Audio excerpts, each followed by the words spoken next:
espírito muito elevado, que recebeu uma missão muito grande e um grande amigo.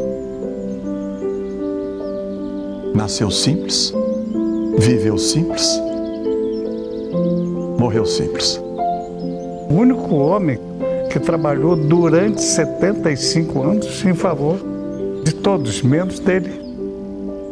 Somente um espírito superior teria essa presença espiritual. O povo procurava Chico Xavier porque sentia saudades de Jesus.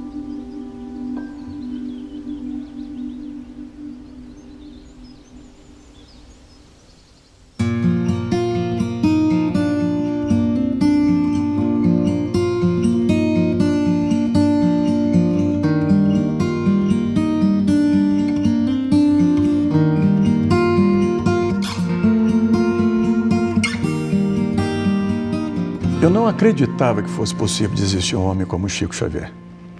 Não acreditava. Eu achava que era um exagero dos biógrafos, antes de conhecê-lo. E eu costumo dizer hoje, em 21 anos de convivência, se nós reuníssemos todos os biógrafos para dizer quem foi, ele foi isso e muito mais. Nos convenceu a todos através de 75 anos. Eu ia falar isso. De dedicação. Eu registrei isso numa reportagem nossa e depois no Maior Brasileiro de Todos os Tempos, né? O único homem que nós conhecemos no mundo que trabalhou durante 75 anos em favor de todos, menos dele. Eu costumo dizer em algumas de nossas palestras que eu passei a acreditar na biografia dos santos porque eu conheci Chico Xavier. Porque as biografias dos santos parecem muito exageradas. Exato. Não é verdade? Nós não convivemos com Francisco de Assis, Teresa d'Ávila, Vicente de Paulo, mas convivemos com Chico Xavier e sabemos que isso é possível. E eu guardo um detalhe muito curioso. Um dia Chico foi receber o título de cidadania em Catanduva, aí eu apresentei um jornalista espírita, diretor de um centro espírita, e esse colega, emocionado na hora que eu apresentei o Chico, falou assim uns 2, 3 minutos de tudo que ele era. E o Chico, de repente, eu disse: que Deus te abençoe, meu filho. Eu não sou nada, eu sou a poeira que vocês levantam por aí. E ele acreditava nisso, né, Saulo? Exatamente. Ele não dizia por dizer. Exatamente. Ele acreditava que realmente fosse um cisco, né? Exato. Por uma outra pessoa, dito por outra pessoa, seria uma ofensa. Mas essa humildade dele é a humildade dos sábios, né? Exato. Que tem certeza de que não sabem nada diante da grandeza universal. Exato. Não é essa humildade falsa de querer apresentar uma coisa, até por vaidade, né? Não. Era mesmo o sentido da humildade verdadeira. E por isso ele convencia. Sabe, Geraldinho, que isso inibia um pouco o Chico, né? Porque ele era muito mais, sabia muito mais. Mas ele, dentro daquela humildade dele, ele silenciava muita coisa. Se conteve, né? Se continha. E outra coisa que me chama muita atenção nele, e eu convivi também quase 20 anos, é a capacidade de trabalho, né? Ele não tinha tempo ruim com ele. Era o dia inteiro, ele estava sempre inventando alguma tarefa, não estava descansando nunca, né, Bacelli? Então a gente ia para o centro espírita, por exemplo, para as reuniões públicas, que começavam às 8 da noite, iam até às 4 horas da manhã, e voltávamos para a casa dele às 4 horas da manhã. Ele ainda queria colocar o café, o bolo, sentar, conversar, e só ia dormir às 5 da manhã, para levantar às 6. E a gente, nessa época que eu tinha 20 e poucos anos, eu tinha todas as forças e não conseguia acompanhá-lo. E ele já era septuagenário. Ô Geraldo, por essa razão que eu não faço nenhum julgamento de valor quem conviveu com ele. Porque encontrar o Chico no final de semana, só no final de semana, é uma coisa. Agora, vai acompanhar o ritmo do missionário, de segunda a segunda. Eu fiz isso algumas vezes. E muitos não suportaram esse ritmo. A família, né, em Pedro Leopoldo. Quem somos nós para dizer que nós suportaríamos o ritmo que um missionário no quilate de Chico Xavier se submetia? O Benedito, Saulo, cozinheiro lá, o Chico pediu demissão. E o Chico perguntou, por que você está indo embora? Ah, seu Chico, porque vendo o senhor trabalhar e fazer as coisas, eu estou chegando à conclusão que para ser espírita precisa de ter muita saúde. Terminava a sessão, na comunhão espírita depois, cristã depois lá na Casa da Prece, né? Enquanto tivesse alguém ali naquele corredor, ele estava para autografar o último livro ou dar aquele último abraço. E eu documentei uma coisa fantástica. Eu tenho uma das reportagens com ele, Natal de 1979. Nós estamos documentando o trabalho dele caminhando naquela fila. Pouco mais de 7.000 pessoas.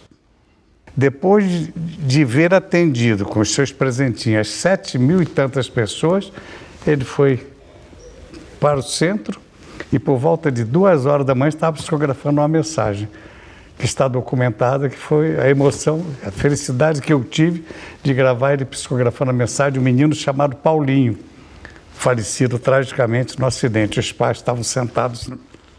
Aí continuou o trabalho dele, terminou quase 6 horas da manhã. Você me fez lembrar uma coisa, Saulo, aquelas distribuições de Natal de Chico Xavier. Exato. Você falou em 7.000, mas algumas chegaram a 20.000 pessoas. Exatamente. Diante de Chico Xavier, eu vi muitas mães cair de joelhos e chegar até onde ele estava ajoelhado, como se estivesse se dirigindo realmente a uma figura iluminada que ele era, não é? Isso me emocionou muitas vezes. As mães se ajoelhavam. Embora ele não gostasse disso. Não, né? ele ficava incomodado com isso. Não gostava, mas era uma coisa espontânea. Era espontâneo. Ninguém Do povo, detinha, né? não é? Exatamente. Conhecia pelo nome, chamava. Quantas pessoas foi apresentado? Perguntava pela família, como é que está seu avô? Memória fulano de prodigiosa, tal? né? É. Uma memória E prodigiosa. quando eu o conheci, que foi no dia 14 de outubro de 81, ele não sabia, quer dizer, eu até então não tinha encontrado com ele. E ele me chama pelo nome, ainda pelo apelido, Geraldinho. Ah, Geraldinho. E eu fiquei assim, estupefato com aquilo, em São Paulo. E ocorreu um fato muito curioso essa noite, porque a reunião começou às 8h, e eu estava ali ajudando a organização dos livros que ele iria autografar. E às 4 horas da manhã, o Galves, que é o presidente do centro, chegou perto da minha tia e falou: Nair, eu mandei fechar os portões. E ela falou com o Galves assim: mas você falou com o Chico? E ele falou assim: não, eu vou esconder isso do Chico, porque senão ele manda abrir de novo.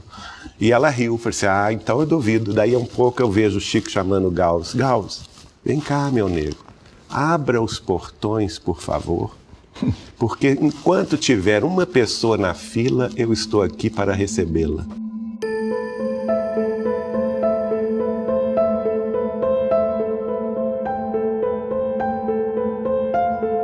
Chico Xavier, esse espírito tão grande que hoje muita gente reverencia, era realmente aquilo que a gente pode atribuir aos grandes espíritos.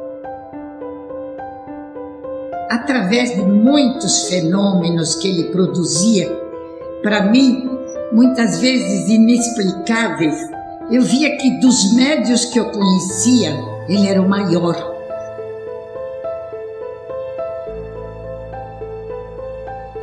Ele era grande em suas atitudes, em sua maneira de agir e de pensar. Era grande, era realmente aquilo que o Evangelho fala, um homem de bem na terra, sem a grandeza que muitas vezes se lhe atribui a pessoas que não têm. Acha que a humildade é na roupa, ou é não ter títulos. Ele tinha profundo, não orgulho nem vaidade, mas não se envergonhava de dizer que só tinha o curso primário. E falava muito bem, a maneira de portar-se era de uma pessoa realmente com a dignidade de um grande espírito. Não fazia vergonha numa festa, por muito melhor que a festa fosse. Uma vez, num jantar, que ele estava presente, tinha sido testemunha num casamento e nós estávamos à mesa, eu disse, cheia de talheres muito bonitos, e eu observava como ele se portava ao pegar os talheres. Eu disse: Chico, de onde será que você aprendeu a conviver com tanta nobreza. Porque ele era simples, de Pedro Leopoldo. Ele viu, e para não dizer que isto era de outras vidas, como qualquer um de nós diríamos, ele disse: primeiro eu observo quem pega o talher para comer. Então Chico era exatamente isto. Sempre se fazia o menor dentro dos grandes, mas ele era o maior. Na presença do Chico, todos nós experimentávamos a vontade de ser melhores, né? Até agora que estamos aqui falando dele, né? A gente sente vontade de ser, pelo menos um pouquinho como ele foi, né? Pena que a gente não consiga, né? Mas a infância dele foi muito difícil, não é? Eu acho que a sensibilidade da criança, Chico Xavier, devia ser algo extraordinário, né? Ele me conta um caso, quando ele tinha 4 anos de idade, e que na rua a mãe dele colocava a cadeira na frente da porta, junto com a dona Cilia, que era a vizinha, e as duas colocavam a cadeira na frente da porta, e a garotada toda, todos os irmãos e irmãs dele e os filhos de dona Cilia Correia estavam ali ou jogando bola ou brincando de boneca longe, e ele tinha 4 anos de idade e ele pressentia que a mãe dele ia morrer. Com 4 anos de idade, ele pressentia que ele tinha pouco tempo com a mãe dele. Então ele pedia licença à mãe dele para ficar ao lado dela. Ele não ia brincar com os outros irmãos ou com os vizinhos. Ele ficava ao lado dela, penteando a cabeleira dela. Ela tinha uma cabeleira lisa, um cabelo preto muito bonito. E ele pedia licença para ficar do lado dela porque percebia, sentia que ela ia faltar no ano seguinte. Olha só. Ele já nasceu, na verdade, né, Geraldinho, médium, né? Já com aquela sensibilidade toda aflorada, não é? E pressentindo também o que ele haveria de sofrer com a orfandade, como de fato ele sofreu muito dos 5 aos 7 anos de idade, né? Uma verdadeira tortura, não é? Que ele sofreu até os 7 anos de idade, até que seu pai se casasse novamente, né? E surgisse na vida dele o anjo bom, que a mãe havia prometido, a dona Cidália, né? Dona Cidália Batista Xavier. Ele não, engraçado, é bom, ele não gostava da palavra madrasta, né? Não. Ele sempre falava minha segunda mãe. Eu chamo de boadrasta. Boadrasta. Boadrasta. Agora, impressionante o contato dele com a mãe, né? Aos 5 anos de idade ele fica órfão de mãe, vai morar com a madrinha, que era uma pessoa perturbada, e a mãe aparece para ele consolando, falando com ele para ter paciência, né? Para se submeter às ordens malucas daquela senhora, porque para ela não se irritar o suficiente, porque ela poderia, né, Bacelli, tem até um relato que você escreve, que o Chico te contou, que a mãe dele fala com ele: olha, meu filho, não faça nada com ela, não se irrite com ela, porque se ela se exceder nos castigos com você, ela pode maltratar o seu braço e você vai precisar desse braço no futuro. Poderia quebrar o braço dele, ele falou. Não é? Porque eu vejo nisso tudo, sabe, Geraldinho e amigos, né? Uma perseguição já do mundo espiritual para que Chico não viesse cumprir com a tarefa dele. Interessante que ele me conta também um fato, e ele, emocionado, ele vai me dizer: Geraldinho, é um fato muito curioso isto, porque desde quando me entendo por gente, na minha meninice em Pedro Leopoldo, quando eu tinha 5 anos de idade, eu guardo na memória, integralmente na memória, todas as páginas do Evangelho segundo o Espiritismo. Como pode ser isso? Como que uma criança de 5 anos de idade tem capacidade mnemônica de recordar todas as páginas de um livro? E ainda não havia aprendido a ler? Não. Teoricamente, não com havia 5 anos. aprendido a ler, ele só foi para a escola aos 9. Na verdade, ele sempre viu os espíritos na igreja. Ele durante contava, a missa, contava para o padre. Na hora da consagração da hóstia, que ele via a luz descer e iluminar aquela hóstia. Né? Agora, o interessante é que esses fenômenos mediúnicos na infância, eles costumam acontecer com muita perturbação. Mas com Chico acontecia dentro de uma serenidade e de um equilíbrio. Uma naturalidade. Chico Xavier não teve nenhum privilégio, né? Uma infância difícil, sofrida, ausência da mãe, a primeira que fez muita falta, a segunda que morre também com o Chico aos 21, sofreu bullying no grupo escolar, no então grupo escolar de Pedro Leopoldo, um menino acima do seu tempo, fora do seu tempo, que nos deu essa dimensão posterior aí, né? Fantástico. E falando em menino, eu lembro exatamente, em 1971, eu resolvi fazer um documentário sobre o aniversário dele. Aí fui conversar com o Chico em Uberaba. Chico, você lembra alguns amigos seus de infância? E você trabalhava só em rádio, não estava nem em televisão. Só vou citar um para falar exatamente desse aspecto da infância difícil. Entrevistei um colega dele, que aos 9, 10 anos de idade, quando ele trabalhava lá na tecelagem, o protegia, Orides, o nome dele. Aí ele começou a contar, emocionado, chorou, disse, mas olha, eu estava lá na tecelagem, e o Chico era muito magrinho, muito fraquinho. Aí de noite eu olhava, via que não tinha ninguém por perto, aí eu botava ele dentro de uma caixa de papelão, cobria ele com um pouco de algodão para ele aguentar o frio da madrugada, quando ele trabalhava entre 9 e 10 anos de idade na tecelagem. Ele só pôde estudar a partir dos 9 anos de idade, né? Porque... E só foi até o 3º ano, né? Até o quarto ano estudou primário. 5 anos. ele repetiu, né? Repetiu. Inclusive ele repetiu, acho que o 4º ano. Mas não em razão da incapacidade, porque ele havia pego uma infecção na poeira do algodão, no pulmão, Sim. e ficou impossibilitado. Então ele faltava muito ao último ano, ele repetiu o 4º ano. O Chico, com 12 anos de idade, o governo do estado de Minas Gerais lança um concurso para os alunos do primário, para falarem, escreverem sobre os 100 anos da independência do Brasil, né? E ele então faz uma poesia, uma composição, uma redação, e a redação dele ganha 3º lugar, medalha de bronze no estado de Minas Gerais inteiro. Só que depois ele vai contar que foi um fenômeno mediúnico, né, Bacelli?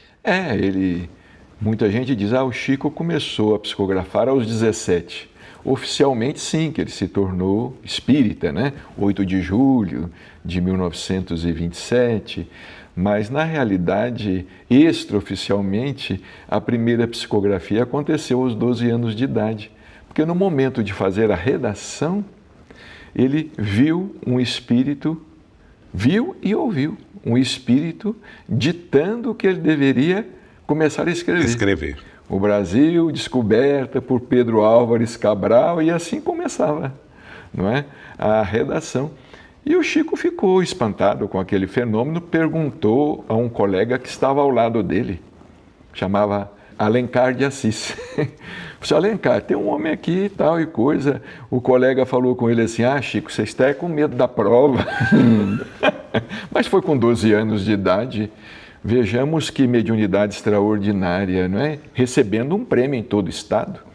Medalha de bronze. Considerada a terceira melhor. A terceira melhor redação.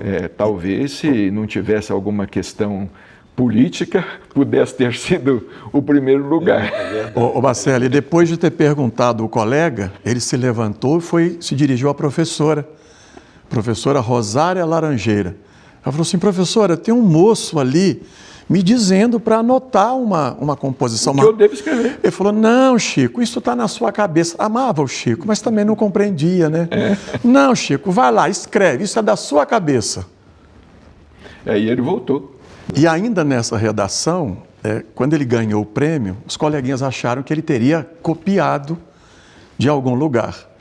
E na mesma hora, uma das coleguinhas, que ajudava os pais na construção da sua casa, da família Leroy, ou Leroy, sugeriu, naquele momento, pediu à professora que eles escolhessem um tema para que o Chico pudesse desenvolver. Aparece novamente esse mesmo espírito, falando, não, Chico, pode assumir o compromisso. Nessa ocasião, já se formou na classe a turma dos pró e a turma dos contra. Então ele já começou a sofrer aos 12 anos o ataque dos contra. E aí a menina, para pegar o Chico, colocou um tema difícil, areia. Escrever sobre areia. Vai falar sobre areia. E aí ele foi ao quadro, com autorização da professora, ela ficou um pouco renitente em permitir, e o Chico começou: meus filhos, não escarneçam da criação. Um grão de areia equivale ao pequenino sol refletindo a luz de Deus. Nunca mais Dona Rosária permitiu que se falasse nesse assunto. Eu sempre gosto de citar esse assunto, que o Chico nasceu médium. Exato. Antes de ser espírita. Não conhecia o espiritismo até então, não é? Porque a família era toda católica. O pai mesmo teve muita dificuldade de aceitar o filho, Chico Xavier, na condição de médium. As visões que ele tinha de Dona Maria João de Deus, não é? Quando estava morando lá com a madrinha, aquela Esse senhora. menino está louco, né? O menino está louco. E outra coisa interessante, E o John se sofrendo com a referiu... madrinha perturbada. Né? Sofrendo, apanhando. Inclusive, três surras por dia. E garfos na barriga. O John lembrou aqui a fábrica lá de tecelagem. Tecelagem. 7, 8 anos. E nós não podemos nos esquecer, John, que esse emprego na fábrica, quem arranjou para ele foi um padre. O confessor, né? O Sebastião Escarzelo. Para ele não ser internado como louco, porque o pai queria fazer isso, né? Não aceitava aquele menino tendo visões, achava que ele era louco, precisava ir para um sanatório. E o Sebastião Escarzelo, sabendo que aquele menino era um menino bom, trabalhador, o protegeu arrumando um emprego, né? Ele amava o Chico, né? Não compreendia, mas amava o Chico. Né? Porque o Chico era professor de foi coroinha dele, inclusive, da igreja. Foi coroinha dele, Foi coroinha. Escarzelo, até 17 anos de idade, por aí, não? Agora o pai considerava ele como louco porque ele levantava à noite e falava com os espíritos. E começava a andar pela casa incorporado.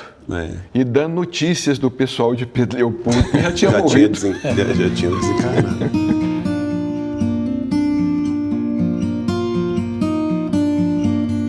Olha, era uma vida muito agradável, muito saudável e de muitos sentimentos.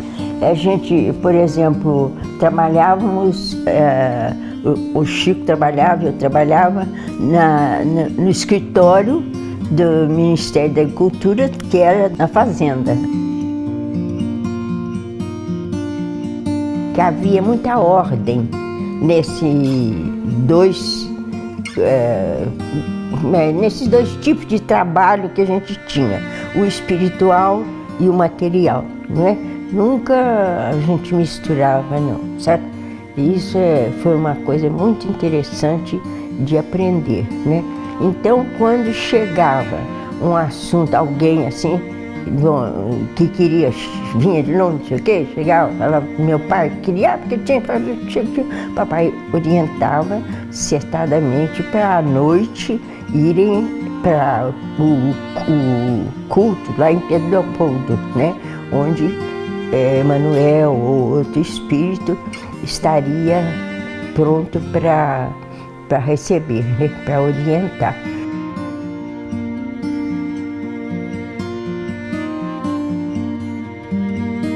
Na construção tinha uma sala primeiro grande, onde ficava o escritório do meu pai e um auxiliar. E o Chico e eu ficávamos numa outra salinha assim, com máquina de escrever. Mas para tirar o papel, para escrever ou mudar a fita, essa coisa toda, ficava tudo lá no centro, certo? Então, nesse pedacinho que a gente ia de um lugar para outro, a gente conversava. Porque também não podia conversar na hora do trabalho, né? Não podia dar esse mau exemplo.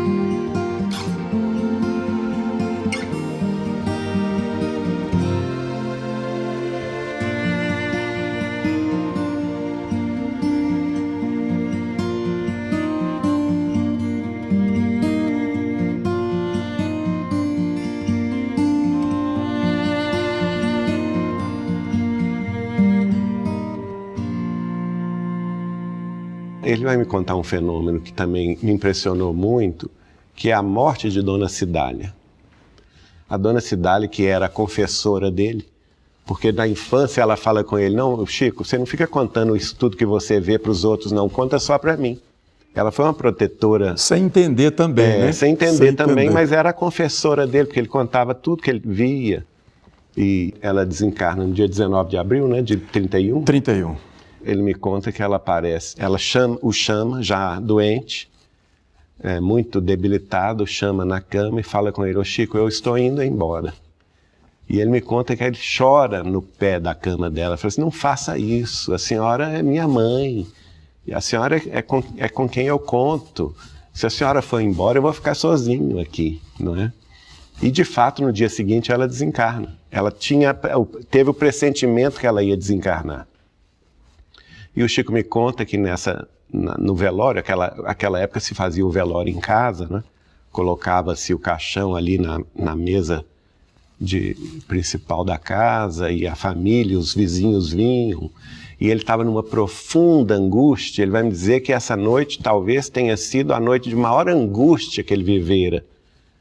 E ele começa a ver uma estrada de luz, desaparece o telhado da casa, na visão espiritual dele, e ele começa a ver aquela estrada de luz iluminando o caixão. E depois ele começa a ver bolas de luz que vão descendo por essa estrada de luz. E à medida que elas iam chegando, em número total de 12, essas bolas de luz se transformavam em anjos alados. Eram os irmãos do arco-íris. Anjos alados, eram diáfanos. E tinham asas, ele vê essas asas, né? E todos eles vão beijando a testa de Dona Cidália ali, o corpo, né? O corpo inerte de Dona Cidália. Quando o último deles faz isso, o Chico vê o espírito dela se desprendendo do corpo. E ela vê que ele está vendo. Tanto é que ela, segundo ele me contou, ela dá um adeuzinho para ele. Como quem diz, até logo, né? E para ele foi um sentimento assim de solidão muito grande, que ele sentiu que ela iria embora. E quando então eles pegam Dona Cidália pela mão, o Chico vê que ela se transforma num deles. Sem dúvida alguma, um dos espíritos mais iluminados, não é? Que nós tivemos na Terra, sem dúvida. Maior antena psíquica De todos os tempos. Agora vem a questão da irmã de Chico doente, né? Que a família tomada por obsessão, e a família procurou os médicos, psiquiatras da época e não conseguiram, até que alguém sugere um casal de Belo Horizonte, que é o Hermínio Perácio e Dona Carmen, para ajudar a família. Então, em maio de 27, esse casal chega e aí que Chico Xavier vai ter contato com a doutrina espírita, vai receber do casal de presente as obras de Allan Kardec. Duas, né? Exato. O Livro dos Espíritos e o Evangelho segundo o Espiritismo. Vale lembrar que foram sempre os dois livros que ele manteve à mesa. E carregava debaixo do braço, né? De suas reuniões até desencarnar, né? O Evangelho segundo o Espiritismo e o Livro dos Espíritos, né? E ele vai compreender a mediunidade que ele tinha nessa ocasião, porque o fenômeno já existia, ele já via os espíritos desde a fase infantil, né? Já se comunicava com os espíritos, mas não compreendia racionalmente o fenômeno. Então, com Allan Kardec, quando ele vai ler Allan Kardec, ele vai recordar-se daqueles ensinamentos todos de outras vidas. Ele então não tem opção a não ser pedir desculpas lá ao padre Sebastião Scarzello e se confessar espírita, e a partir daí dedicar-se ao estudo da doutrina espírita. E vale lembrar que o padre o abençoou. Ele pediu a bênção. Ele pediu a bênção. E o padre o abençoou, porque ele não apareceria mais na igreja. Porque daí em diante tudo na vida de Chico iria se precipitar, né? Isso aconteceu no mês de maio, né, Geraldinho? Maio de 27. Julho ele já estava psicografando. Ele psicografa a primeira mensagem. Em junho funda o Centro Espírita Luiz Gonzaga. O primeiro, tudo acontece assim, rapidamente, não é? Agora ele sofre também pelo seguinte, porque quando fundaram o centro eram 9 amigos, 9 companheiros. na casa de um deles, né? Uma senhora... Dona Josefa Dona Josefa. Barbosa. Isso. Dona Josefa E Barbosa. nos próximos 9 meses, o Chico vai me contar isso, de junho, a fundação foi em junho. Nos próximos 9 meses seguintes, vários daqueles que fundaram o centro desencarnaram. Olha só. E praticamente ficou o Chico, o irmão dele, José, e mais um companheiro que a esposa, muito católica, fez de tudo para tirar e acabou ele saindo também. Foi quando o Chico começou a fazer sessões praticamente sozinho, né?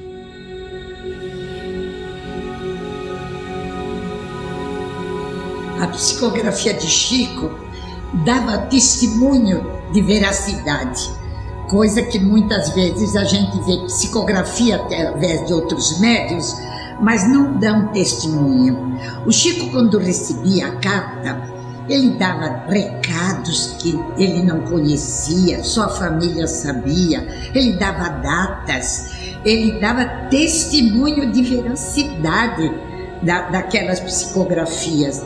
Então, isso era a beleza da psicografia.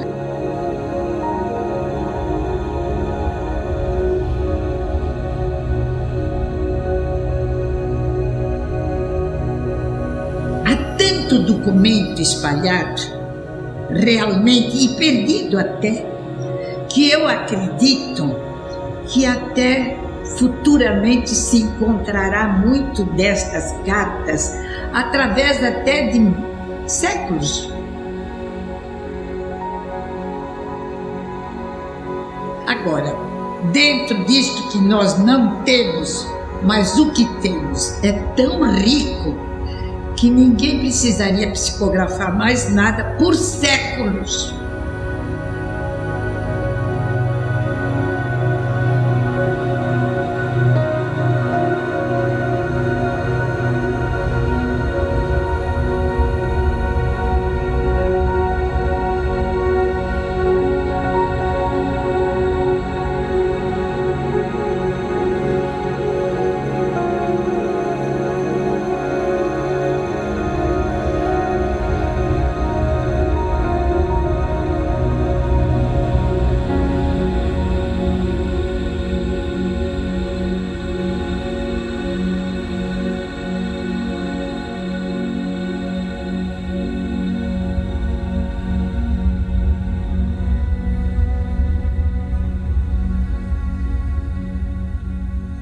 Você me fez lembrar da plantação de alhos, né?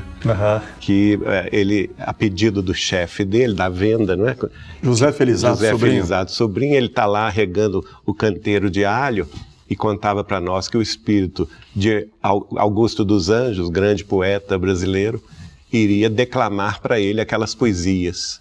E ele não entendia muitos daqueles nomes, né? Porque Augusto dos Anjos, muito clássico. Constelações, sóis, constelações, universo e tal, não entendia muita coisa.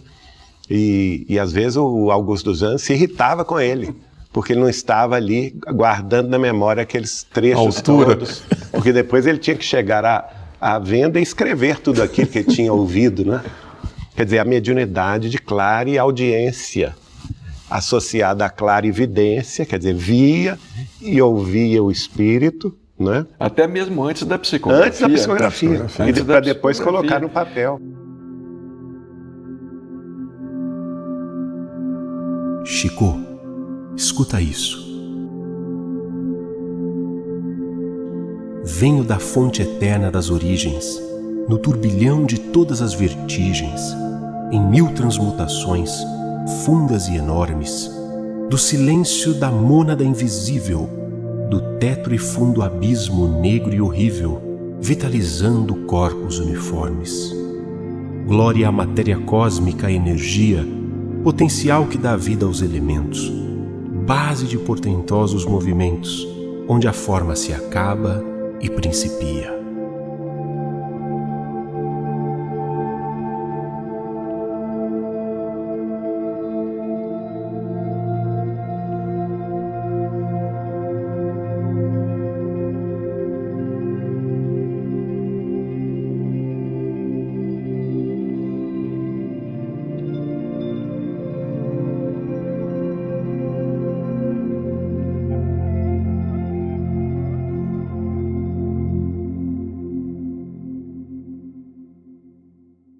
E aí interessante que ele começa então a escrever e inicialmente eu não sei, a gente ainda não descobriu como, não é? Talvez o irmão dele, José, manda esses poemas para o Rio de Janeiro, para o médio Inácio Bittencourt, que começa a publicar isso ainda em 1927, 1928, no jornal Aurora, do Rio de Janeiro. E ele assinava F. Xavier, ou então Francisco Xavier. A princípio assinava o nome dele, não é? E isso vai chamar a atenção do Manuel Quintão, na Federação Espírita Brasileira. A gente guarda as cartas, é muito interessante porque a gente tem do arquivo pessoal do Chico, que está sob a nossa guarda, as cartas do Manuel Quintão, escrevendo para o Chico Xavier e mostrando, falando com o Chico, olha, nós aqui no Rio de Janeiro estamos encantados com esses poemas. O Manuel Quintão, então, fala com ele, olha, isso não pode ficar só sendo publicado em jornal, não, tem que publicar em livro. E convence o Chico a publicar um livro, que é o Parnaso de Além Túmulo, o primeiro livro que vai ser lançado em 1º de junho de 32. Quer dizer, então, desde o início da mediunidade, em 27 até 32, foram 5 anos de preparação, né? Treinamento. Mas convém dizer, com 32 o Chico estava com 22 anos era um jovenzinho. De idade. Mas, na verdade, a psicografia do Parnaso, ela foi concluída, ele tinha 21 anos de idade. 21 31, né? 31. São 56 poetas, não? O primeiro. Na primeira edição, não é? 56 sonetos poemas é. E vários poetas, não é? A primeira edição era um livro bem fininho, mas foi suficiente para fazer tremer uma capa, chave de a papel, Academia tipo papel Brasileira jornal, de Letras, né? Porque aí chama a atenção da Academia Brasileira de Letras. O jornal o Globo vai mandar o jornalista Clementino de Alencar a Pedro Leopoldo para desmascarar Chico Xavier, né? Aí já é 1935. Mais tarde, porque aí o Parnaso se torna o maior fenômeno editorial. Mas permite uma observação? A primeira grande manifestação da chamada grande imprensa surge exatamente em consequência da publicação do Parnaso no Diário Carioca. Isso. Era o segundo maior jornal do país, na capital, depois do Globo era o Jornal Carioca, e onde os membros da Academia Brasileira de Letras escreviam suas colunas semanais. Aí é que surgem 2 manifestações interessantes. Aquela manifestação, aquele artigo histórico de Humberto de Campos. Quando nós recuperamos recentemente. Ele diz a preocupação de nós poetas, no momento em que, pelas mãos de Chico Xavier, os poetas mortos continuam fazendo poesias. Ele diz isso no seu artigo, né? Aí, manifestação de vários membros da Academia de Letras começam a discutir Chico Xavier. E, dentre outros, vem Monteiro Lobato e diz uma frase histórica, se o Chico Xavier foi capaz de fazer, isso é Monteiro Lobato, todos essas publicações, esses sonetos, essas poesias, ele tem direito a escolher quantas cadeiras quiser na Academia Brasileira de Letras. Olha, eu costumo dizer que Chico Xavier foi o Livro dos Médiuns encarnado. Porque Chico Xavier, ele possuía todas as faculdades mediúnicas que Allan Kardec teve oportunidade de estudar e de apontar ali em O Livro dos Médiuns. Ele não apenas foi um excepcional médium de efeitos intelectuais, não apenas médium de psicografia, claro, ele se destacou no campo da psicografia, porque a missão dele foi a missão do livro. Agora, eu gostaria de falar sobre Chico Xavier através de sua própria condição anímica, a telepatia, ler pensamentos.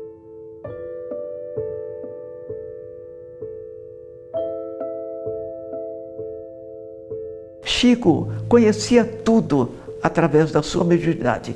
Um olhar só, ele englobava tudo o que ele precisava saber e sentir a respeito das pessoas. O que marcou muito também.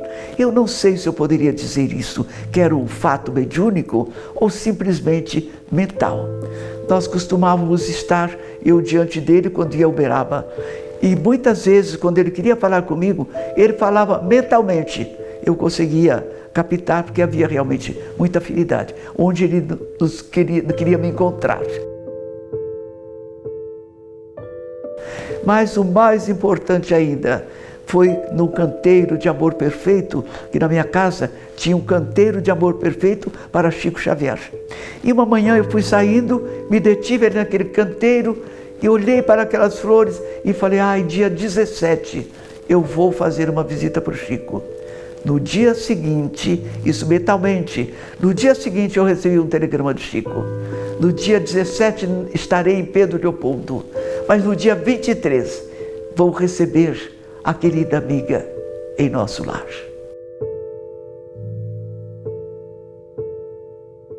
Antes de Chico Xavier chegar ao nosso centro, Chico Xavier já vinha em espírito através da sua mediunidade. Visitava tudo e muitas vezes visitava muitos daqueles que iriam estar junto a ele. Haja vista, ele falou, meu filho, você aqui, ele já havia visto aquela pessoa. Mas a sua presença não se referia tão somente à alegria. Ele realizava grandes curas, sem mesmo o perceber. Havia um senhor que bebia há muitos anos. Veio somente visitá-lo, nunca mais bebeu. E muitas pessoas portadoras de dores, de qualquer distúrbio, desapareciam quando Chico Xavier se encontrava no Perseverança. Mas era uma festa, e quando ele estendia a rosa que ele costumava dar, suas mãos eram mais brilhantes ainda, e aquela rosa levava fluidos e tudo até para a casa das pessoas que a recebiam. É uma coisa inusitável. Sou feliz em poder relatar essas verdades, ainda com a emoção que aquele momento me proporcionava. Aí nós vamos entrar também no campo da cura. Ô Geraldinho, quantas curas eu tive a oportunidade de presenciar na comunhão espírita cristã e no grupo espírita da prece. Porque a gente acha que as pessoas procuravam Chico Xavier só para obter uma mensagem dos desencarnados. Não, a maioria estava doente. Doente, com câncer. Câncer, uma cirurgia séria, um problema cardíaco, precisava fazer uma cirurgia. Como eu vi muitos casos, um amigo nosso tinha uma ferida na perna, gastou tudo, a ferida do joelho ao tornozelo, e aquilo não sarava, ia cortar a perna dele, não é? Ele foi ao Chico Xavier, a reunião tinha terminado, encontrou Chico Xavier no portão, ele falou com o Chico Xavier o que tinha acontecido com ele, o que estava acontecendo, mostrou a ferida, o Chico Xavier falou assim, alguém tem um papel aí? Porque ele já estava no portão, não tinha papel mais, alguém deu para ele um pedaço de papel de pão. Diz o meu amigo que ele encostou no portal da Comunhão Espírita Cristã, toma isso aqui. Esse meu amigo pegou aquela receita, escrita num papel de pão, e falou assim, esse homem é um charlatão. Eu já consultei os maiores especialistas, ninguém me cura, agora ele escreve isso aqui num papel de pão. Uma dor terrível, chegou em casa, jogou a receita no lixo. Mas aquela noite, a perna dele especialmente doeu tanto que ele não teve recurso, senão no outro dia pegar aquele papel de pão e ir até numa farmácia aviar aquela receita homeopática. Que a homeopatia era um veículo para a cura dos espíritos. Para a cura dos espíritos. Ele começou a tomar aquilo sem fé, diz ele. Cicatrizou a ferida em menos de um mês. Aí ele voltou no Chico para agradecer, porque ele achou que o Chico era um charlatão. Seu Chico, eu estou aqui hoje para agradecer ao senhor, porque o senhor me deu uma receita. O Chico respondeu para ele assim, meu filho, o remédio é um ponto de vista. Quem cura mesmo é Jesus. Eu vi tantos casos assim. Maravilhosos, né? Mas tantos. Uma prima nossa de Belo Horizonte, que é a Wanda de Figueiredo Noronha, ela teve um problema gravíssimo, raríssimo, que ela foi comer aquela carne de porco e estava com bicho, né? Cisticercose. Só que no problema dela, deu a cisticercose no sangue, que é um caso, geralmente se localiza no órgão. No cérebro, não? E no caso dela foi no sangue. e durante muitos anos ela esteve à beira da morte, e foi Chico Xavier que recebia as instruções de Dr. Bezerra de Menezes pela psicografia, inclusive orientando o médico dela, que a essa altura ela estava em São Paulo, Dr. Dante, a fazer o remédio a partir do bicho macho da cisticercose, que acabou cristalizando todos eles no corpo dela. E ela então sobreviveu da década de 60, isso ocorreu na década de 60, e ela ainda sobreviveu 20 anos, só vai desencarnar em 1986. Basseri deve conhecer então bem o episódio de um presidente da Federação Espírita do Paraná, que veio uma delegação visitar o Chico. Em determinado momento, o Chico fez referência ao falecimento da mãe dele. Ele saiu da reunião meio constrangido, disse: o Chico não deve estar bem. Como? Acabei de falar com minha mãe ainda há pouco, está tudo bem no Paraná. Seguiu lá em Uberaba, foi para o hotel. Quando chegou no hotel, chegou o telefonema. A mãe dele tinha tido um problema e faleceu de repente, naquele período. Ou seja, o Chico estava transmitindo a ele o falecimento da mãe dele no momento que estava acontecendo. E teve um fenômeno também de presciência dele. Ele estava com a dona Lourdes, mãe do Vivaldo, e às 7 horas da manhã falou com ela assim: ô Lourdes, você tem costume de carregar um radinho de pilha, e eu gostaria que você me trouxesse ele ao meio-dia. É, Chico, por quê? Não, eu quero ouvir uma notícia que vai sair por volta de meio-dia e meia. Qual é a notícia? Por que você não ouve agora? Não, porque não aconteceu ainda. Mas o que é que vai acontecer? É a morte do Zé Arigó. Ah, coitado, ele morreu? Não, ainda não. Mas o espírito do Dr. Fritz falou comigo que vai tirá-lo do corpo hoje. 71, né? E ela ficou impressionadíssima com isso, porque de fato houve a desencarnação do Zé Arigó. E logo os rádios, na parte da tarde, começaram a dar notícia.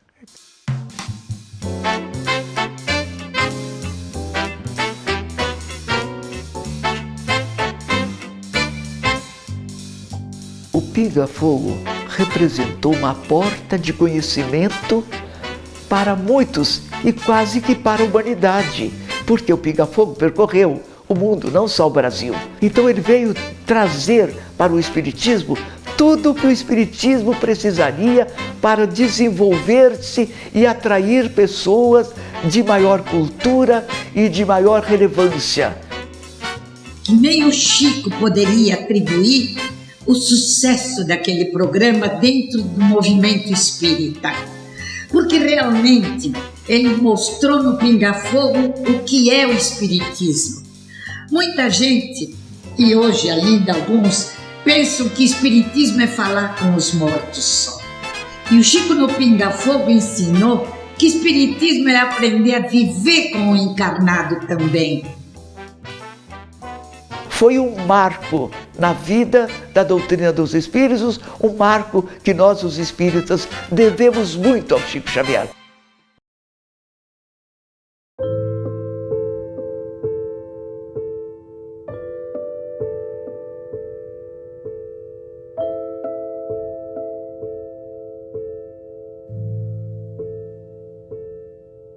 Agora, Chico sentia esta responsabilidade muito grande, porque ele passou a noite sem dormir e o resto do dia sem se alimentar, tomando café. E passeava pelo jardim da casa, orando e falando, orando e conversando com os espíritos. E um pouco antes de sair, quando nós, Galves e eu, o arrumamos para o pinga-fogo, o terninho bonito, a gravata, para ele ir, e realmente a peruca que tanto deu o que falar, ele já foi ao pinga-fogo com ela. Então, o Chico chegou perto da fotografia de Jesus que tinha no apartamento dele e a beijou. Eu vi o Chico beijando a fotografia de Jesus e chorando.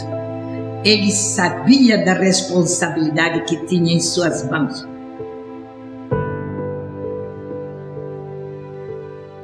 A direção chamou a todos nós repórteres e disse, olha, o Pinga Fogo, que era um programa que só entrevistava políticos e intelectuais, Pinga Fogo está com dificuldade de audiência este ano, precisamos alavancar a audiência do programa. Cada um de vocês tem que indicar um nome capaz de alavancar a audiência do programa. Eu dei o nome de Chico Xavier. Foi uma bomba.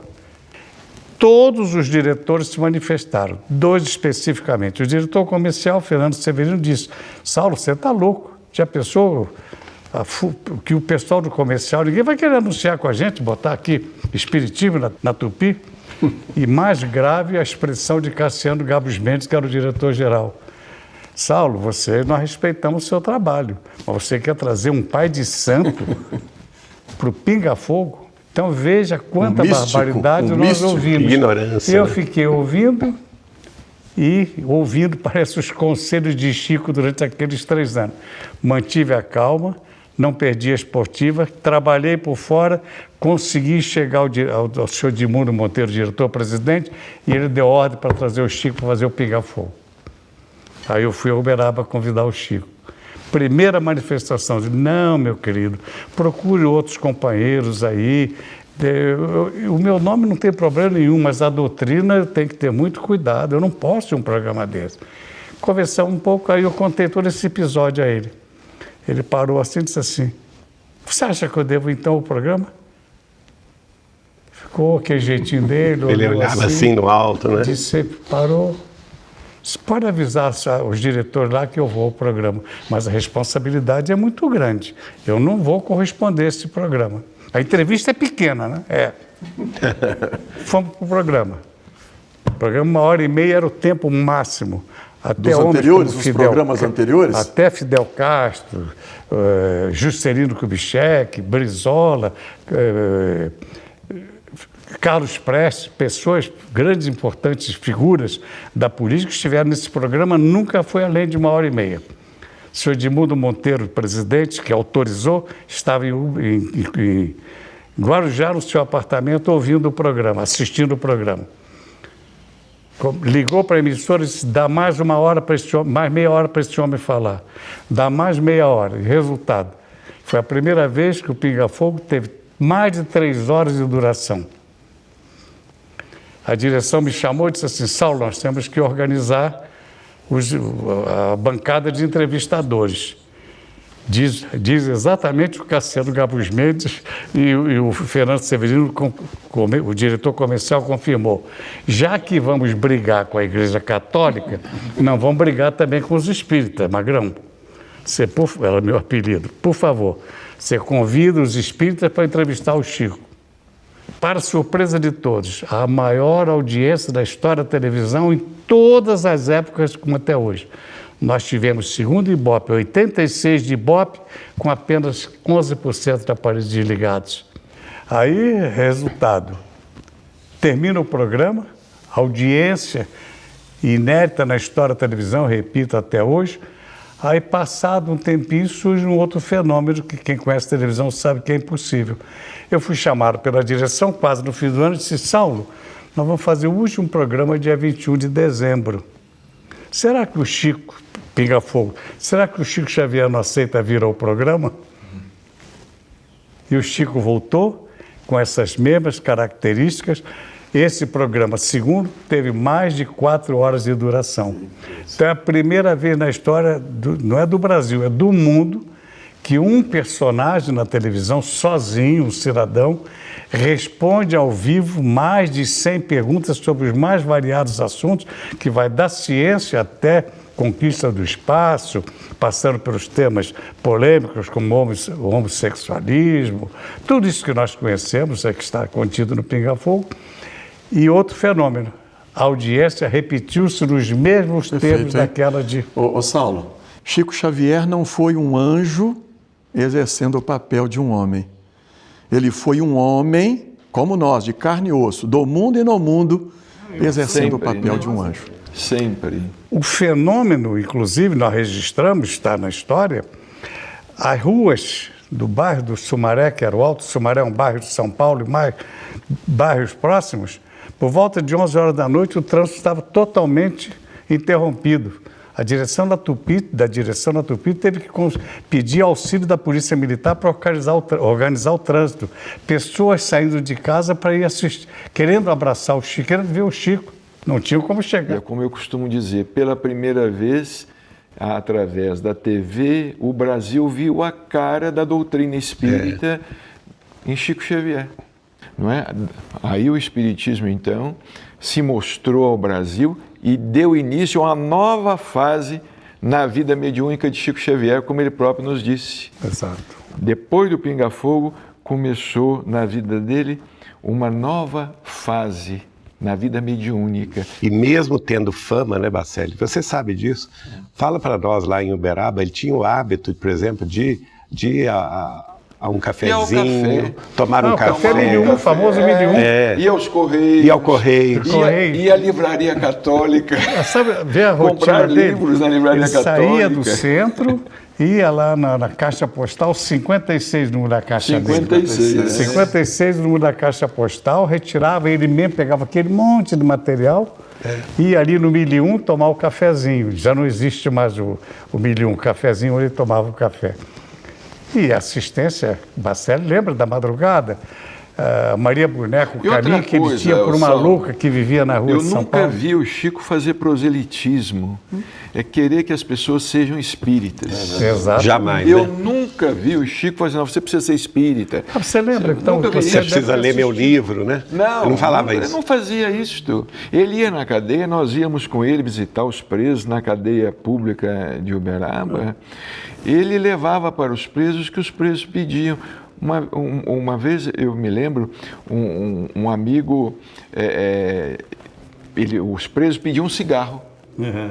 O Chico levava cigarro para os presos. O Chico falou assim, o amigo falou assim, Chico, mas você levando cigarro para os presos, incentivando um vício, ou alguma coisa assim. Ele falou assim, meu filho, nós não estamos aqui para pregar moral para ninguém. Nós não estamos aqui para pregar moral, nós estamos aqui para visitar irmãos nossos. Nós poderíamos estar no lugar deles.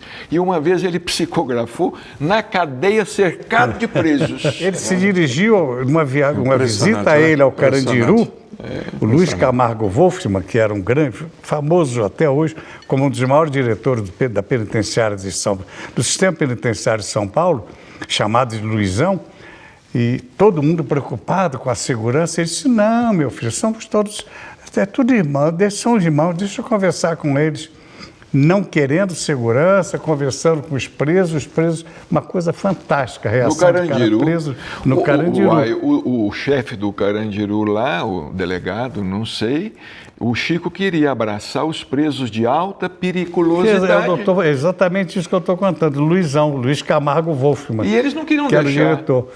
E aí, de repente, ele virou para esse diretor e disse assim, mas veja, quantos presos... Aí ele disse assim, aqui nós temos 7.000 e tantos homens, eles, quanto nós somos mesmo, meu filho? Incluindo, né, contagem. O chefe lá falou assim, Chico, você não pode abraçar os presos de alta periculosidade. Olha lá, ó, e estava a turma toda lá de fuzil. Porque podia ter um motim, alguma coisa, né? Ah lá, Chico, você não pode abraçar, porque se você for abraçá-los, pode ter aqui alguma coisa aqui dentro e eles vão atirar e você vai estar no meio. Ele falou assim, não tem importância não, se tiver que atirar, pode atirar. Mas eu não vim cá para abraçar só alguns, eu quero abraçar todos. Um homem diferente, né? No pátio do Carandiru. Completamente diferente. É tanto que nos convenceu a todos, né?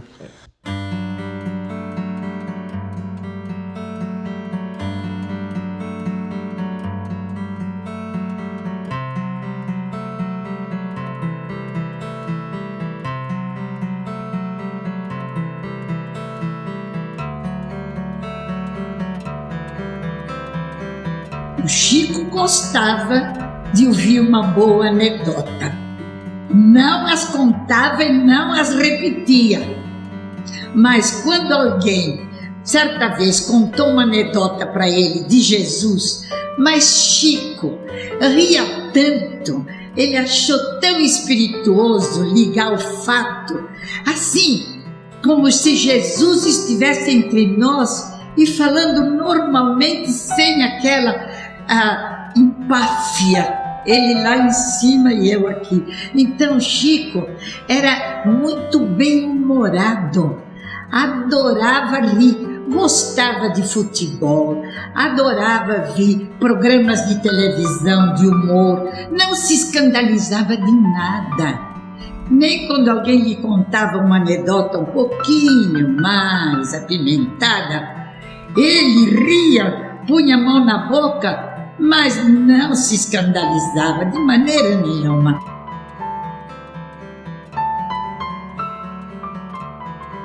O avião começou a se inclinar para um lado, para outro, às vezes fazia-se uma pirueta, e o pessoal começou todo a gritar e a pedir a Deus, pedir socorro. E eu estou ali acompanhando. Veio o comandante do avião e disse que não nos impressionássemos, que era um fenômeno chamado vento de cauda, e que apenas chegaríamos um pouco mais depressa. Mas algumas pessoas disseram, mais depressa no outro mundo. E quando vi aquela atmosfera, eu comecei a gritar também. Eu falei assim, bem, todo mundo está gritando, eu também vou gritar, porque isso é a hora da morte. Então aí entra o espírito de Emmanuel. Então passou no meio do pessoal, o pessoal não via. Então ele me disse assim, por que é que você está gritando? Eu escutei o seu pedido, o que que há? Porque aquilo já tinha mais ou menos 20 minutos, né? Eu falei assim, bem, o senhor não acha que estamos em perigo de vida? Eu falei assim, estão, e o que que há com isso? Não tem muita gente em perigo de vida. Vocês não são privilegiados, né? Eu falei assim, tá bem, se estamos em perigo de vida, eu vou gritar. E continuei a gritar e falei, socorro, meu Deus. E o povo todo gritando socorro, né?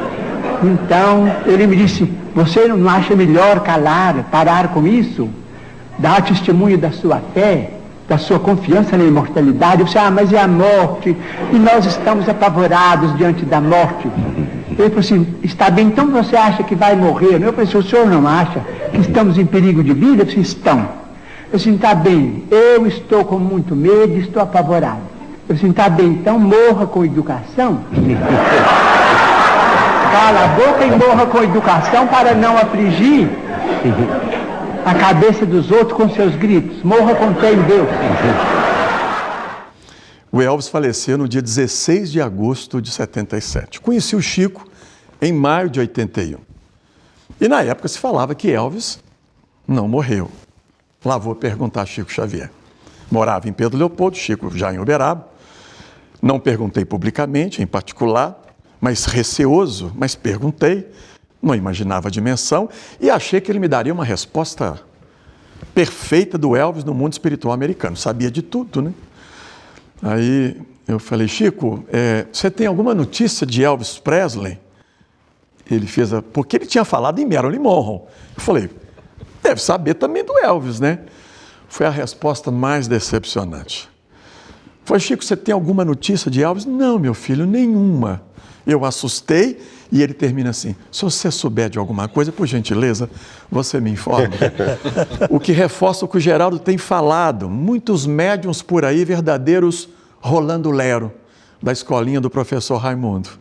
Falam, falam, falam e não dizem nada. O Chico, sem dizer nada, dizia tudo. Dizia tudo. Agora a gente tinha medo dele, viu? Medo. Porque ele lia o pensamento da gente, sabia tudo, né? Eu conto esse caso até constrangido. Ele estava muito doente e nos chamou em Belo Horizonte, eu e Eliana. E fomos a Uberaba ver a situação dele e tal. E ele estava realmente prostrado na cama, se levantou com muita dificuldade, sentou-se na cama, pôs Eliana à frente dele, começou a contar o sofrimento que ele estava passando, físico, né? Problemas físicos. E ele então tira os sapatos do chinelo e levanta os pés assim. Fica com os dois pés levantados. E falava, e eu sentado aqui ao lado dele, na cama. E ele fazia assim com a mão, eu estou com, e não vinha a palavra. E eu aqui do lado pensei, chulé. E eu assim, meu Deus do céu, eu comecei a me repreender, né? Não fiquei quieto. Como que você vai pensar uma bobagem dessa? E o Chico então ficou falando com a Eliana e lembrou essa palavra. Eu estou com inchaço nos pés. Mas só dele falar o inchaço eu já tremi, não é? E ainda conversou alguns minutos com a Eliana e tal. Daí um pouco ele termina a história, põe os pezinhos no chão, põe o dedo no meu nariz e fala assim, ô Geraldinho, eu quero falar com você uma coisa, meu filho. Em toda a minha vida eu nunca tive chulé. Ai, gostosa. Foi uma vez, porque o Chico era assim, dentro da sua sabedoria e da sua humildade. Chico, quando ele contradizia qualquer coisa que falava, era de uma maneira tão sutil, tão maravilhosa, que para a pessoa entender não era até muito fácil, não. Certa feita, uma senhora vestida característica de uma grande religião, ela disse assim, Chico, você sabe que no plano espiritual há lá um mundo que todos os animais lá são brancos. Tudo lá é branco, todos os animais são brancos. E o Chico então, pois é, minha filha. E ela perguntou, Chico, você já esteve nesse lugar onde todos os animais são brancos? Ele falou, não, minha filha, ainda não tive o merecimento não. Passou um pouquinho, Chico falou, Guiomar, minha filha, que tudo ele me chamava, Guiomar, minha filha, você se lembra da minha cachorrinha negrinha, daquela pretinha, que quando você ia nos visitar, ela te abraçava também, você lembra dela, da nossa pretinha? Eu falei, ai, como eu me lembro, Chico Xavier. Ele falou, pois é, minha filha, um dia, Emmanuel quis me dar uma alegria. Ele falou para mim à noite, amanhã eu vou te dar um presente. Amanhã eu vou levar você comigo em algum lugar que você vai gostar muito. E levou-me num campo lindo, maravilhoso. E no campo, aí veio correndo a minha pretinha, pretinha como ela era, me abraçou. E eu falei, ô pretinha, que bom que você continua pretinha.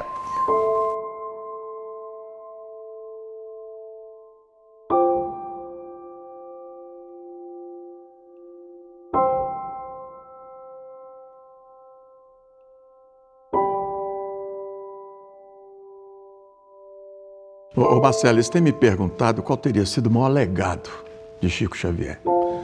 Como você já havia relatado, antes das mensagens consoladoras, ele pegava o receituário mediúnico. Começava ali às 4, 5, 6 e estendia pela madrugada. Tinha uma fila numerosa, acho que umas 80 pessoas, como você também tem por hábito fazer, né? Umas 65, 80 pessoas ali, com informações básicas, né? Nome, data de falecimento e pedindo notícias de familiares. O Chico estava ali sentado, eu estava ao lado dele, muito atento em todas as atitudes dele. De repente, uma senhora no meio do salão surtou de tanto sofrimento, que você já deve ter visto vários sofrimentos. A pessoa havia perdido a mãe, os filhos e o marido num acidente automobilístico. Na minha ignorância, na época, eu fiquei imaginando como é que se consola uma dor inconsolável. Tão grande, né? Inconsolável, né? Chico se levanta, caminha em direção a essa mulher e choram publicamente os dois, sem dizer nada. Chico não disse absolutamente nada, disse tudo. Eu reparei depois do abraço, ela continuava chorosa, mas já tinha um brilho diferente.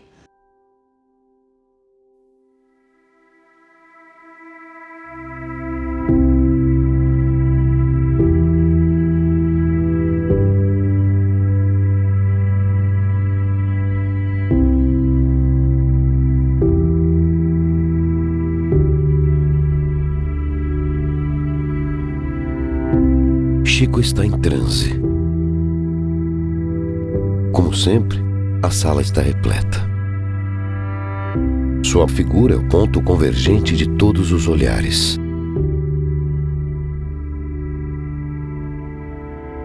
A cabeça apoia-se na mão esquerda, enquanto a direita escreve. Parece que dorme um sono profundo. Mal ajeitado na cadeira, a mão obedece a um gesto mecânico que se tornou um hábito por 75 anos de trabalho mediúnico.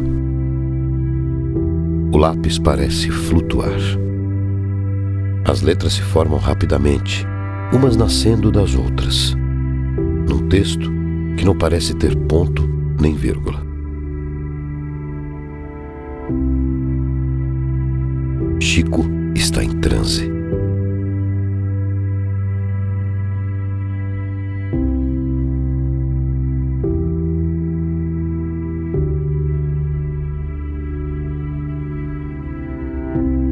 Respiração lenta e compassada.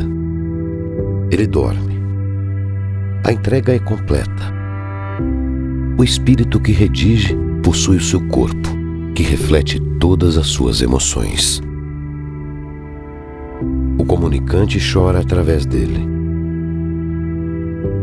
O espírito não está apenas na mensagem que grafa, mas em todos os seus sentidos.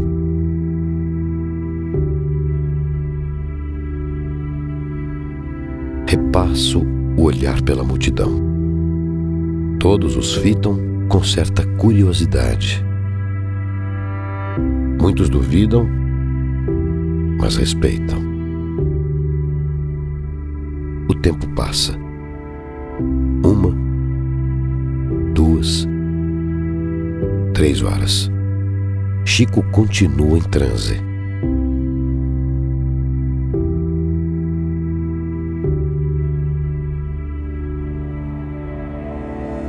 Muitos espíritos já utilizaram o seu canal mediúnico, cada qual com uma maneira de pegar o lápis, cada um com uma assinatura que lhe é própria.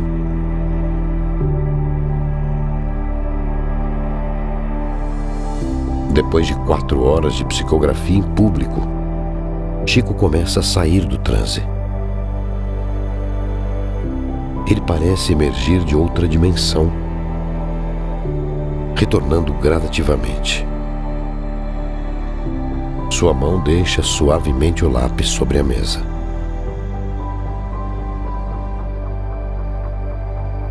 Com o auxílio do lenço, enxuga discretamente as lágrimas do rosto. Abre os olhos e recoloca os óculos que tira do bolso do paletó. Chico se prepara para ler as páginas psicografadas. Com o auxílio de um gole de chá quente, sua voz se faz mais possante. Uma carta, 2, 10, 20. As citações são inúmeras. Cerca de 50 nomes que não se misturam no seu cérebro. Fatos mencionados autênticos arrancam exclamações e soluços dos familiares presentes. Antes de entregar a mensagem ao destinatário, ele pergunta se está tudo em ordem. Quando a reunião chega ao fim, na madrugada do outro dia, Chico se ergue da cadeira. Seu corpo parece pesado, mas na face está estampada a alegria pelo dever cumprido mais uma vez. À noite haverá outra reunião, e Chico estará lá, novamente em transe.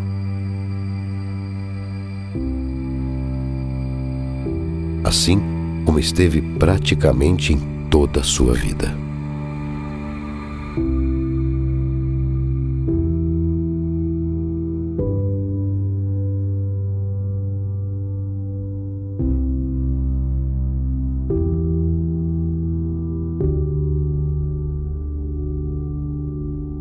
O que eu mais amo em Chico Xavier é a alegria dele de viver. E passava essa alegria para a gente, a bênção de estarmos vivos aqui na Terra, de vivenciarmos essa experiência humana, não é? Que isso era uma chance única no sentido da nossa trajetória evolutiva, que deveríamos aproveitar isso ao máximo. E ele fazia isso tão verdadeiro, né, Bacelli, e transmitia tanto essa alegria de estar aqui, a alegria de abraçar os irmãos, de aumentar o círculo de amizades. Eu acho que o Chico foi um mestre do granjear amigos, porque onde ele ia, ele fazia amizades, ele ia se conectando com as pessoas, e por isso mesmo ele foi tão amado. E e não por acaso vai ser escolhido décadas depois como o maior brasileiro da história, né?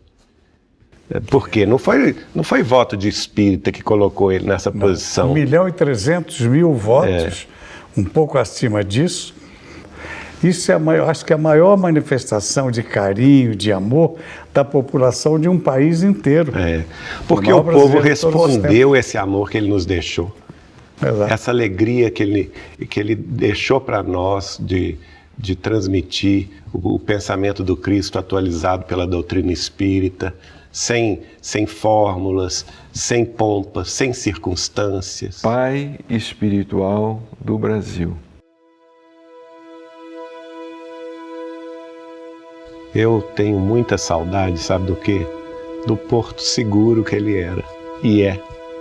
Mas só que enquanto ele estava aqui na Terra, a gente tinha aquela presença física dele, né?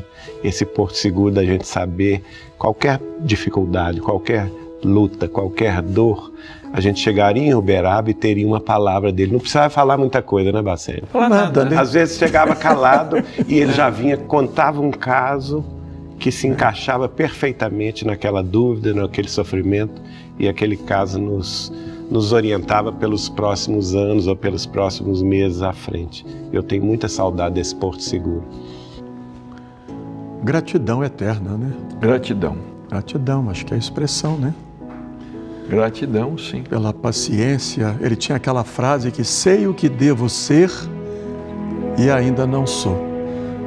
Sabemos o que devemos ser e é difícil ser como ele. Aceito o mundo e os homens como eles são. E continuo eu mesmo. Exatamente. Chico Xavier. Respeito pelas diferenças, pela diversidade, pela inclusão, tolerância. No mundo hoje de tamanha intolerância, né? Nós encontramos um homem que viveu no futuro do seu tempo. Porque ele tinha paz, né? Ele tinha paz de espírito. E transmitia isso, né? Ele vivia essa paz. Ele conseguiu transmitir essa paz pra gente. Ele faz falta para o mundo, né? Não só para nós. Eu acho que o Chico nos deu a possibilidade de ser possível, cada um de nós, cada um com a sua parcela, cada um com a sua contribuição de ajudar na construção.